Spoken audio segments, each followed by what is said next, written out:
Hello दोस्तों, क्या आपने खबर सुनी है कि कोल्ड ड्रिंक में कैंसर कॉजिंग सब्सटेंस पाया गया? ये खबर Los Angeles times, CBS news जैसे कई अखबारों में छपी थी। आज हम इस खबर के बारे में बात करेंगे। पिछले वीडियो में हमने कोल्ड ड्रिंक की बोतल का रैपर देखा था। 600 ml की कोल्ड ड्रिंक की बोतल में 330 कैलोरीज होती है, जो हमें मिलती है केवल शुगर से। 600 ml की इस बोतल में होती है 82.8 ग्राम शुगर। कंपैरिजन के लिए हमारे बॉडी की टोटल ब्लड शुगर होती है केवल 7 ग्राम और कोल्ड ड्रिंक में है 82.8 ग्राम्स। डाइट पेप्सी और डाइट कोक कहती है कोई शुगर नहीं है, कोई कैलोरी नहीं है, लेकिन इसमें डालते हैं आर्टिफिशियल स्वीटनर्स जैसे कि सुक्रोलोज और एस्पार्टेम। इनकी बहुत ही कंट्रोवर्शियल हिस्ट्री रही है। बहुत सारे रिसर्च उसे कैंसर से भी लिंक करते हैं। कैलोरीज और शुगर पर ही बात नहीं रुकती। आज हम रैपर को आगे पढ़ते हैं, देखते हैं कि कंपनी ने क्या क्या डाला है इसमें। टेस्टी तो बहुत लगती है, लेकिन वो टेस्ट किस चीज से आता है? बात है 2012 की। अमेरिका में एक ऑर्गेनाइजेशन है centre for science in public interest, CSPI। उन्होंने बताया कि ब्राउन कलर देने के लिए कोला कंपनीज डालती है कैरेमल कलर। ये कैसे बनता है? शुगर को अमोनिया और सल्फाइड्स के साथ मिक्स करके साथ में क्या बनता है? एक केमिकल 4-MI यानी कि 4-मिथाइल इमिडाजोल। CSPI को कोक और पेप्सी के कैंस में यही केमिकल मिला। आप पूछेंगे कि इससे क्या प्रॉब्लम है? CSPI ने कई स्टडीज में इसको लिंक किया है कैंसर से। कैलिफोर्निया में ये कार्सिनोजेन के लिस्ट में इंक्लूडेड है, यानी कि एक कैंसर कॉजिंग सब्सटेंस।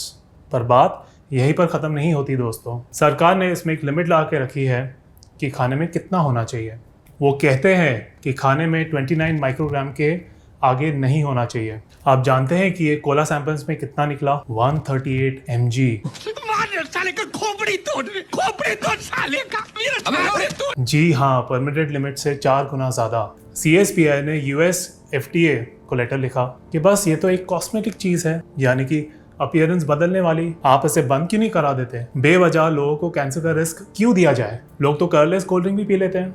कैलिफोर्निया में कानून है कि अगर स्पेसिफाइड लिमिट से ज्यादा हो तो पैकेट पर कैंसर वार्निंग देनी होगी। कोका कोला ने इसके बाद अनाउंसमेंट की, बोले कि वे कैलिफोर्निया के कानून का ध्यान रखेंगे, इसलिए वे एक नए फॉर्मूले पर स्विच कर रहे हैं जिसमें वे 4-MI का लेवल कम रखेंगे। उन्होंने अपने कैरेमल सप्लायर्स को ये कम करने के लिए कह दिया है।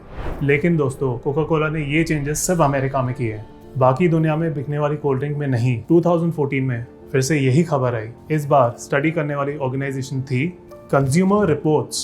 उन्होंने 12 सोडा ब्रांड्स की टेस्टिंग की और उन्हें भी इसमें 4-MI मिला। Sprite, diet Coke, Coca Cola, Coke zero, Doctor Pepper, Doctor Snap, Brisk ice tea, A&W root beer, Pepsi, diet Pepsi, Pepsi one, Goya Malta, इन सब में 4-MI पूरी मात्रा में है। कंज्यूमर रिपोर्ट्स ने बताया 200 से अगर कंपेयर करें तो कोक के प्रोडक्ट्स में ये फिर भी कम था। इस बार भी सरकारी एजेंसी US FDA को लेटर लिखा गया। इस स्टडी पर लीड इन्वेस्टिगेटर थी कंज्यूमर रिपोर्ट्स की टॉक्सिकोलॉजिस्ट डॉक्टर उर्वशी रंगन। इस बार उन्होंने वही बात कही, खाने और ड्रिंक्स को ब्राउन दिखाने के लिए कंज्यूमर्स को ये फालतू का रिस्क क्यों? फिर से US FDA ने कहा चलो देखते हैं, जानते हैं पेप्सी की स्पोक्सपर्सन ने क्या कहा। आप सुनकर शॉक्ड रह जाएंगे। उन्होंने कहा कि कंज्यूमर रिपोर्ट्स ने अपनी स्टडी का बेसिस लिया है 12 आउंस कैन, लेकिन लोग एक दिन में इतनी कोल्ड ड्रिंक पीते ही नहीं है।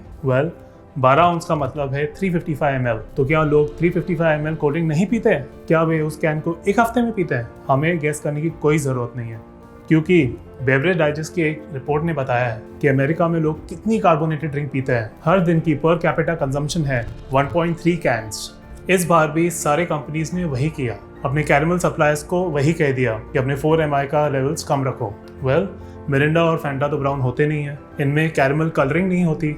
इसमें क्या होता है? आइए कंटिन्यू करते हैं इनका रैपर देखना। इनका कलर आता है सिंथेटिक फूड कलर 110 से। इसका कोड नेम है सनसेट येलो FCF। इसका केमिकल नेम है, एक डॉक्टर थे डॉक्टर बेंजामिन, ये एक पीडियाट्रिक एलर्जिस्ट थे। 1973 में उन्होंने बताया कि सैलिसाइलेट्स, आर्टिफिशियल फूड फ्लेवर्स और आर्टिफिशियल कलर्स से बच्चों में हाइपर एक्टिविटी होती है, लेकिन टाइम के साथ फॉर्मेटेड फूड कलर्स की कैटेगरी, इनमें फूड कलर जुड़ते चले गए। अब बात करें इस फूड कलर की। सनसेट येलो नाम तो बहुत ही सुंदर है, कलर भी काफ़ी अट्रैक्टिव है। जिस खाने में डल जाए उसे देखकर मुंह में पानी आ जाता है। ये कलर बनता कैसे है? सनसेट येलो पेट्रोलियम से डिराइव की गई एक एजो डाई है। साल 2000 में इसे नॉर्वे और फिनलैंड में बैन कर दिया गया। फिर 2007 में साउथहैम्पटन यूनिवर्सिटी में एक स्टडी हुई, एक प्रिजर्वेटिव सोडियम बेंजोट और 6 आर्टिफिशियल फूड कलर्स पर।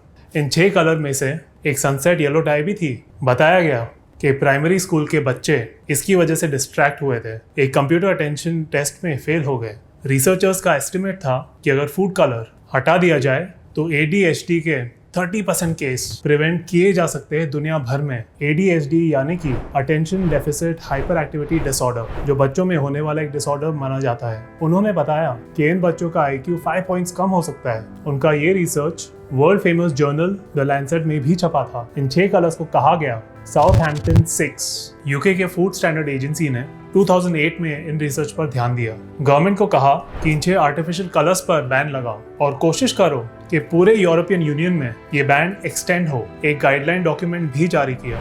इनमें सजेशंस थे कि फूड कंपनीज इन 6 कलर्स को कैसे रिप्लेस कर सकती है, इसके बेटर ऑल्टरनेटिव्स क्या हो सकते हैं। EU ने भी इस स्टडी को इवैल्यूएट किया, लेकिन उस समय कोई एक्शन नहीं लिया गया। पर जुलाई 2010 में एक नई रेगुलेशन आई। इन 6 फूड कलर्स को बैन कर दिया गया। नहीं, No! God, please, no! No! Regulation दिया गया कि ये कलर्स डालते रहो, लेकिन सिर्फ कस्टमर को बता देना, लेबल पर लिख जरूर देना। May have an adverse effect on activity and attention in children, यानी बच्चों को एक्टिविटी एंड अटेंशन पर बुरा प्रभाव पड़ सकता है।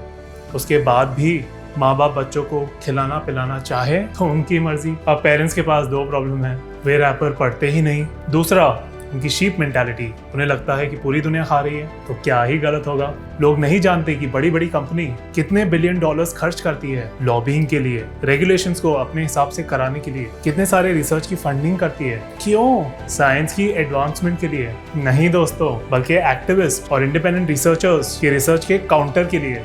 आप गूगल पर सर्च कीजिए किस देश में कितना कैंसर है। ये कोई कोइंसिडेंस नहीं है कि टॉप 50 कंट्रीज में आपको अफ्रीका का कोई देश नहीं दिखता। एशिया और साउथ अमेरिका के 3-4 देश दिखते हैं। टॉप 50 में ज्यादातर देश है नॉर्थ अमेरिका और यूरोप के सारे डेवलप्ड कंट्रीज। कुछ समझ में आया? आप क्रोनोलॉजी समझ लीजिए। चलिए आगे बढ़ते हैं। हमारे कोल्ड ड्रिंक के रैपर पर इसमें प्रेजर्वेटिव्स है 211 यानी कि 211। घर में हम पिछले दिन का खाना नहीं खाते, लेकिन हम कोल्ड ड्रिंक पीते हैं कई महीने पहले पैक की हुई। प्रेजर्वेटिव्स तो चाहिए ही होगा ना। बात तो सही है। वेल, प्रेजर्वेटिव 211 है सोडियम बेंजोट। पैकेज फूड इंडस्ट्री में इस्तेमाल किए जाने वाला फूड प्रेजर्वेटिव। साउथहैम्पटन यूनिवर्सिटी की स्टडी में उन 6 फूड कलर्स के साथ ये भी शामिल था। यूके की फूड स्टैंडर्ड एजेंसी, उन्होंने खुद से एक रिसर्च को कमीशन किया। उन्होंने इस स्टडी में सोडियम बेंजोट के इफेक्ट्स को इनकंसिस्टेंट पाया गया। कहा अगर बच्चों में हाइपर एक्टिव बिहेवियर हो रहा है तो ज्यादा चांसेस है कि इन 6 फूड कलर की वजह से है। लेकिन सोडियम बेंजोट पर कंट्रोवर्सी चलती रही है। इस स्टडी से पहले 2005 की बात करते हैं, US FDA को प्राइवेट लैब के टेस्ट मिले जिसमें दिखाया गया कि सॉफ्ट ड्रिंक्स के अंदर बेंजीन मौजूद थी। बेंजीन एक गैस है जो मोटर व्हीकल के एग्जॉस्ट से निकलती है, कोल और ऑयल को जलाने से निकलती है। ये कैंसर कॉजिंग गैस है। ये गैस आपकी कोल्ड ड्रिंक में कैसे मिली? जब सोडियम बेंजोट जैसे बेंजोट सॉल्ट रिएक्ट करते हैं एस्कॉर्बिक एसिड यानी कि विटामिन C के साथ, तब बेंजीन बनती है। इस रिएक्शन के लिए हीट और लाइट की जरूरत होती है। US FDA को ये टेस्ट मिले तो उन्होंने ये खुद टेस्ट करवाया। सॉफ्ट ड्रिंक और दूसरे बेवरेज के सारे सैंपल्स इकट्ठे किए, उनकी टेस्टिंग की। इसमें से 59 प्रोडक्ट्स ऐसे थे जिसमें बेंजोट और विटामिन C दोनों थे। इन 59 प्रोडक्ट्स में से कितनों में बेंजीन मिली? 41 प्रोडक्ट्स में। लेकिन दोस्तों US FDA का कहना था कि ज्यादा नहीं है, मरोगे नहीं, ज्यादा केवल 5 प्रोडक्ट्स में ही है।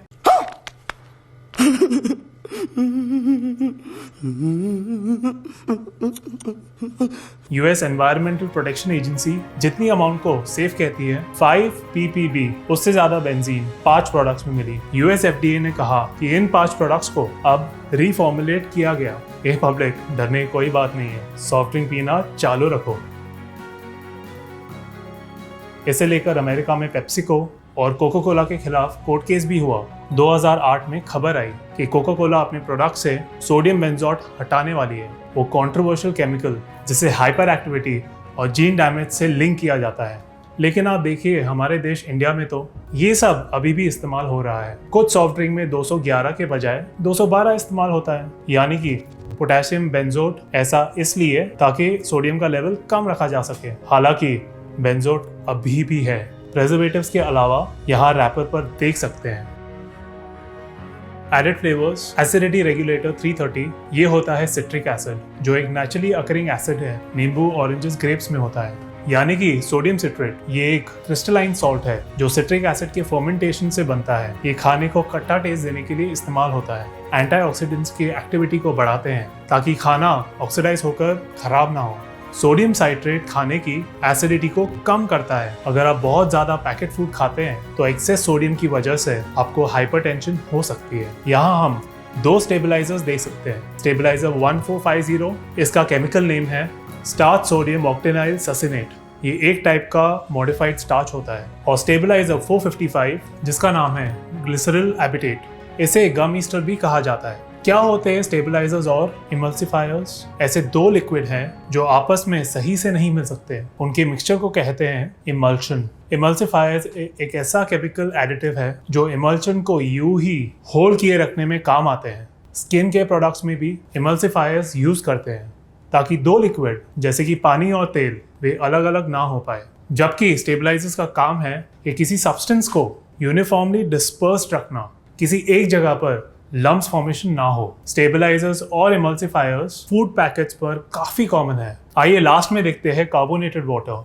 आप जानते हैं कि हम सांस लेते हुए ऑक्सीजन लेते हैं और कार्बन डाइऑक्साइड बाहर निकालते हैं। उसी कार्बन डाइऑक्साइड को पानी में प्रेशर के साथ डाल दिया जाता है फिज देने के लिए, टैंजी टेस्ट देने के लिए। इसलिए जब आप कोल्ड ड्रिंक पीते हैं तो आपको अक्सर डकार आती है, वो कार्बन डाइऑक्साइड बाहर निकालती है।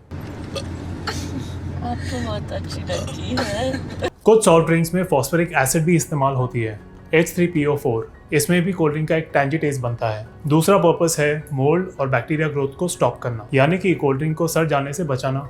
2008 में एक स्टडी आई थी।